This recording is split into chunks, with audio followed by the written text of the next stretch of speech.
जब अर्जुन कर्म और ज्ञान के बीच उलझा हुआ था,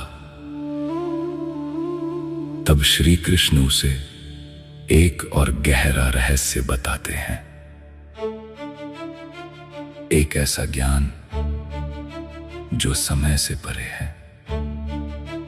यहीं से शुरू होता है भगवद गीता का चौथा अध्याय, ज्ञान कर्म संन्यास योग।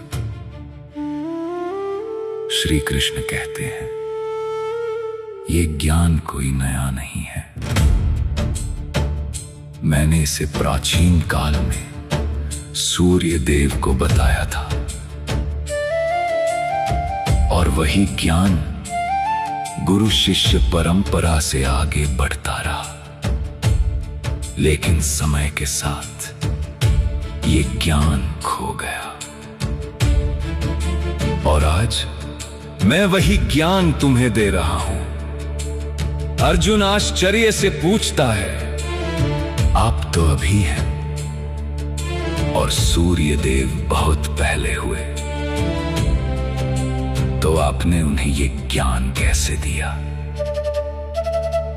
तब श्री कृष्ण कहते हैं, हे अर्जुन, तुम और मैं कई बार जन्म ले चुके हैं। तुम उन्हें नहीं जानते, लेकिन मैं सब जानता हूं। जब जब धर्म की हानि होती है और धर्म बढ़ता है, तब तब मैं इस धरती पर अवतरित होता हूँ। सज्जनों की रक्षा के लिए, दुष्टों के विनाश के लिए और धर्म की स्थापना के लिए। जो व्यक्ति इस दिव्य रहस्य को समझ लेता है, वह जन्म और मृत्यु के चक्र से मुक्त हो जाता है। श्री कृष्ण आगे बताते हैं, कर्म को सही ढंग से समझना बहुत जरूरी है, क्योंकि कुछ कर्म ऐसे होते हैं जो हमें बांधते हैं, और कुछ कर्म हमें मुक्त करते हैं। जो व्यक्ति ज्ञान के साथ कर्म करता है, जो व्यक्ति ज्ञान के साथ कर्म करता है, उसका हर कर्म पवित्र बन जाता है, और वह कर्म बंधन का कारण नहीं बनता।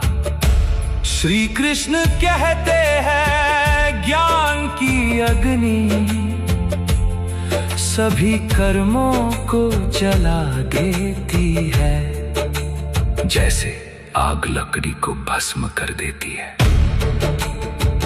वैसे ही सच्चा ज्ञान हमारे कर्मों के बंधन को समाप्त कर देता है। इसलिए ज्ञान प्राप्त करना बहुत जरूरी है, लेकिन ये ज्ञान सिर्फ किताबों से नहीं मिलता।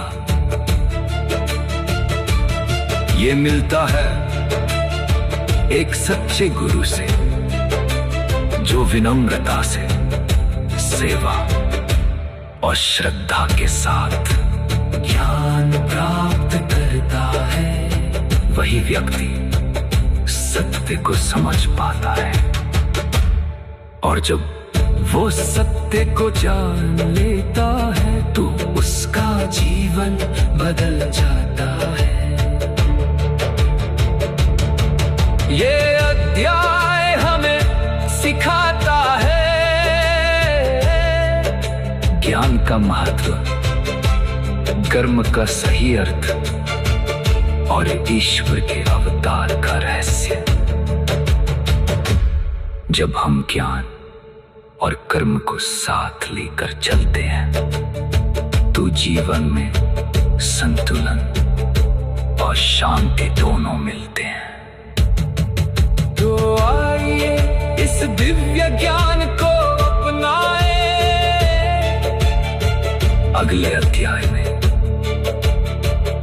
हम समझेंगे त्याग, और कर्म का संतुलन।